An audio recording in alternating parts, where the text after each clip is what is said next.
4 PM news network में दोस्तों आपका स्वागत है। मैं हूं आपके साथ राशिद ज़हीर। एक फिल्म का गाना था कि ये ना होता तो कोई दूसरा गम होना था, ये ना होता तो कोई दूसरा गम होना था, मैं तो वो हूं जिसे हर हाल में रोना था। अखिलेश यादव ने राज्यसभा में 3 लोगों को नॉमिनेट किया, मतलब उनका नाम दिए। हंगामा मच गया। स्वामी प्रसाद मौर्य की तो खबर आप तक पहुंच ही गई थी। पल्लवी पटेल के बारे में भी आप सुन चुके होंगे। यानी कि कोई ना कोई ऐसा बहाना तो चाहिए था। मेरा कहना यह है कि अगर ये भी नहीं होता, उनको जाना ही है और जाना ही था। होता यूं है कि जब कश्ती डूबा करती है ना, तो मैं वो शब्द इस्तेमाल नहीं करना चाहता, लेकिन इस एपिसोड से बिल्कुल अलग एक मिसाल सुनाता हूँ कि जब कश्ती डूबती है तो चूहे कूदते हैं, आपने सुना होगा। इंडिया गठबंधन के जो हालात नीतीश कुमार और उससे पहले ममता बनर्जी, इन लोगों ने, जयंत चौधरी ने जो कर दिए हैं, उससे इंडिया गठबंधन के बारे में कुछ ऐसी राय गोदी मीडिया ने बना दी है जिससे ये लग रहा कि इंडिया गठबंधन लगभग बिखर चुका है। अब स्वामी प्रसाद मौर्य हों या पल्लवी पटेल हों, अखिलेश यादव किसी को भी भेजते उनको दिक्कत ही थी। बहरहाल अखिलेश यादव ने कितना सही किया कितना गलत, इसके बारे में भी चर्चा करेंगे। लेकिन ये लोग अब कौन सा रास्ता देख रहे हैं? जयंत चौधरी के बारे में कोई उम्मीद नहीं कर सकता था, नीतीश कुमार के बारे में कोई उम्मीद नहीं कर सकता था, लेकिन स्वामी प्रसाद मौर्य और पल्लवी पटेल, ये लोग जो अखिलेश यादव को इस प्रकार से गरिया रहे हैं, मेरा शब्द तो यही होगा, गरियाना, ये इस वजह से स्वामी प्रसाद मौर्य की बेटी भारतीय जनता पार्टी से बंधाई उसे गालिबन सांसद हैं। वहाँ पर अखिलेश यादव ने एक कैंडिडेट घोषित कर रखा है। फर्रुखाबाद की अगर मैं खबर आपको बताऊं तो वहाँ पर ऑलरेडी एक कैंडिडेट को घोषित कर दिया जो स्वामी प्रसाद मौर्य की बेटी के पूर्व पति हैं। अब ये बातें तो लोगों को मालूम नहीं है। अब बात यह है कि साहब आप जो हैं, मेरे बारे में आपके जो संगठन के लोग हैं वो इस प्रकार से बात कर रहे थे। स्वामी प्रसाद मौर्य भी एक कार्ड ही खेल रहे थे। जिस तरह से भारतीय जनता पार्टी हिंदुत्व का कार्ड खेल रही है, इसी तरह से स्वामी प्रसाद अपने, मैं कह सकता हूँ, वर्ग का कार्ड खेलने की बार बार कोशिशें कर रहे थे। और वो धर्म पर भी आती थी। अखिलेश यादव को ने कहा भी था, ये ज़ाती राय उनकी है, आप पहले उनके वक्तव्य सुन चुके हैं। तो अब ये बातें, जो तमाम चीज़ें हैं ना, वो इस वजह से हैं चूँकि गठबंधन थोड़ा कमज़ोर महसूस दे रहा है। अब जाहिर सी बात है, ये लोग भी अपनी अपनी बात करेंगे। एक शेर और याद आ जाता है, आप भी गाएंगे, मैं शेर ज़्यादा सुनाता हूँ। नज़ा कहते हैं मौत को, अब नज़ा का है आलम, अब गठबंधन की मौत का है आलम। ये समझिए, अब नज़ा का है आलम, अपनी मोहब्बत वापस ले लो। कश्ती जब डूबा करती है तो बोझ उतारा करते हैं।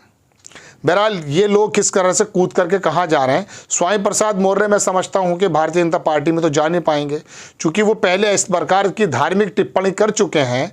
अगर भारतीय जनता पार्टी उनको लेती है, जो संभव नहीं है, तो वहाँ उनका अपना वर्ग रूठ जाएगा। हालांकि इस वक्त तो भारतीय जनता पार्टी की कोई भी काम कर रहे हो, उनका जो वर्ग है उनसे रूठने को तैयार नहीं है।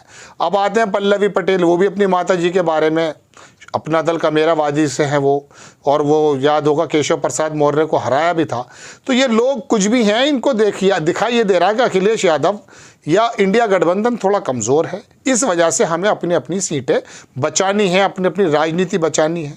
तो बताया जा रहा है कि पल्लवी पटेल भी इस बात से नाराज़ हैं। अच्छा, इसमें भी कोई दो राय नहीं है कि अखिलेश यादव की पार्टी के जो लोग हैं, विधायक, अभी वो MIM के जो एक वो हैं वकार, आसिम वकार साहब, उनका एक बयान आया। उसमें उन्होंने कहा कि मेरे कांटेक्ट में या मेरे पास फ़ोन आए बहुत सारे समाजवादी पार्टी के जो मुस्लिम कैंडिडेट हैं। उन्होंने कहा हम बड़े असमंजस में हैं। अमिताभ बच्चन की वाइफ को इन्होंने दोबारा से भेज दिया, इनको कोई मुसलमान नज़र नहीं आ रहा है। अच्छा, इसमें भी कोई दो राय नहीं। अखिलेश यादव, देखिए बात सुनिए, बात यह है, राजद, राष्ट्रीय जनता दल, उस लड़के ने, लालू प्रसाद यादव के बेटे ने, किस प्रकार से अपने आप को जमाया है, ज़मीन पर खड़े होकर दिखाया है, इसमें कोई दो राय नहीं है। उनकी तरफ से राज्यसभा में मनोज झा बोलते हैं, पता तो चलता है ना कि राजद का जो मौकूफ़ है, राजद का जो सिद्धांत है, वो जब राज्यसभा में बोलते हैं तो पूरे देश में जाता है कि ये राष्ट्रीय जनता दल का जो है राज्यसभा का मेंबर है। केजरीवाल का देखिए आप, संजय सिंह। लेकिन आप ये बताइए, जया बच्चन का रोल क्या था? आप क्यों जया बच्चन को भेजना चाहते हैं? दूसरा भी, आपने, वो IAS अफसर थे शायद पुराने, इनके मुख्य सचिव रह चुके हैं, अखिलेश यादव के करीबी हैं। वो ठीक है, आपके मैनिफेस्टो में आपके जो बनाया था उसमें उन्होंने हेल्प की होगी, लेकिन देश में अल्पसंख्यकों पर, कमज़ोरों पर, दलितों पर किस पुरस्कार से, हालांकि एक दलित शायद लिया है उन्होंने। तो कहने का मतलब ये है दोस्तों कि आपको राज्यसभा की 3 सीटें यदि आप नाम दे रहे हैं तो आपको उसके अंदर जो आपके साथ समूह में लगा हुआ है उसका भी ध्यान रखना चाहिए। लेकिन मैं बहरहाल अपनी बात पर आता हूँ कि ये स्वामी प्रसाद मौर्य और पल्लवी पटेल, देखिए सब अपने अपने रोल कर रहे हैं, कोई भी होता इनको जाना ही है। अब ये कहाँ जाएं, किस मुंह से जाएं, ये तो हमने नीतीश कुमार को देख लिया है। मैं देख रहा था कि नीतीश कुमार जब बात कर लेंगे भारतीय जनता पार्टी से तो क्या कहेंगे। मैं उन विधायकों को भी देखना चाहता था जो 1-2 दिन पहले तेजस्वी यादव के साथ क्रिकेट खेल रहा था, वो आनंद करके विधायक, और दूसरे दिन वो जाकर बीजेपी के खेमे में बैठ गया। जब वो बैठ रहा होगा, सोचो तो सही, उसके मन में ये बात नहीं होगी कि मुझे चोर जैसा महसूस हो रहा हूँ मैं, उसका ज़मीर उसके सामने खड़ा नहीं हुआ होगा। मतलब आप क्लियर बोल दो ना कि भाई तेजस्वी यादव जी, आपकी नीतियों पर हमारा जोर नहीं है, क्लियर बोल दो। बहुत सारे विधायक जो थे शिवसेना के, जो उद्धव ठाकरे की वाली शिवसेना थी, उसमें कह कर के गए थे कि साहब ईडी हमारे पीछे है, हम क्या करें, ऐसा सुनने में आता है। बहरहाल अपनी बात पर मैं आता हूं दोस्तों कि अखिलेश यादव किसी को भी भेज देते, वो फरिश्तों को भी भेजते, इन लोगों को जान आता, चूंकि गठबंधन इनको कमज़ोर महसूस हो रहा है। अब गठबंधन कितना कमज़ोर है कितना नहीं है ये तो मैं आपको बाद में बताऊंगा, कई बार मैं बता भी चुका हूँ आप लोगों को। लेकिन फिर भी उसके बावजूद भी बात यह है दोस्तों कि इन लोगों को दरअसल हटाना था। अब अखिलेश यादव भी थोड़ा सा समझ जाएँ, थोड़ा सा मान जाएँ कि आखिरकार उनकी पोजीशन क्या है। डे बाय डे देखिए, मैं आपको एक बात बताऊं, स्वामी प्रसाद मौर्य अपने विवेक से बोल रहे हैं, पल्लवी पटेल भी अपने विवेक से बोल रहे हैं। उनकी बातचीत चल रही है नहीं चल रही नहीं बता सकते, ये तो आने वाले वक्त में होगा। लेकिन मैं आपको बताऊं कि जो भी एनडीए यानी कि मोदी जी के सामने खड़ा हुआ है उसको वो चुन चुन कर पकड़ रहे हैं। एक आपने डायलॉग नहीं सुना था कि मैं चुन चुन कर बदला लूँगा। मोदी जी, नीतीश कुमार, जयंत चौधरी, शिंदे और उद्धव ठाकरे, और वहाँ पर अभी अशोक चौहान, मतलब जहाँ पर भी कुछ कमज़ोर जो लोग हैं इनके खिलाफ खड़े होने वाले, उनको वो मजबूती के साथ विकेट पर विकेट गिराते जा रहे हैं। लेकिन बहरहाल समीकरण कुछ और बनते हैं। इलेक्शन 1 या 1.5 महीने में पलट भी जाएगा, बशर्ते ज़मीन पर मैं कहता आया हूँ कि अखिलेश यादव हों या राहुल गांधी हों, अपने लोकल छत्र उठाएँ, अपने जातीय समीकरण साधें और किसी प्रकार से चुनाव में कूदें और मैनिफेस्टो अच्छा सा दें, एक स्टार के रूप में आए। मैं कई बार बता चुका हूँ, बहरहाल अलग बात है, लेकिन मैं फिलहाल यही बताना चाहता हूँ आपको कि अखिलेश यादव या इंडिया गठबंधन को जो कमज़ोर महसूस होते हुए देखा, तो एक बहुत अजीब मिसाल है, वो मैं सुनाना नहीं चाहता लेकिन मैं बताता हूँ उसके बारे में।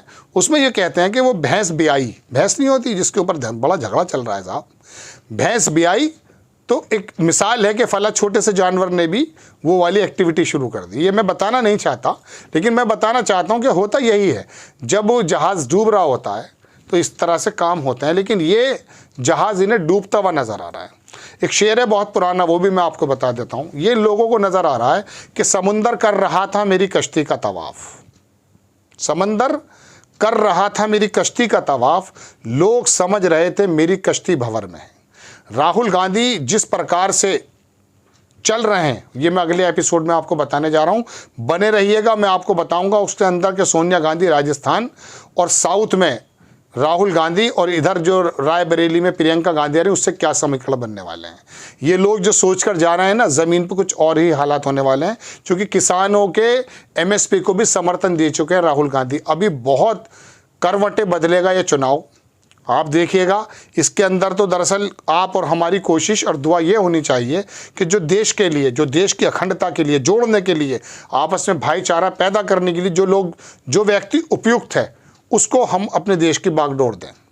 आपको खबर कैसी लगी अपनी राय कमेंट्स बॉक्स में ज़रूर दीजिएगा। चैनल को सब्सक्राइब कीजिएगा, शेयर कीजिएगा। नेक्स्ट टाइम मैं किसी खबर के साथ हाजिर होता हूँ। जय हिंद।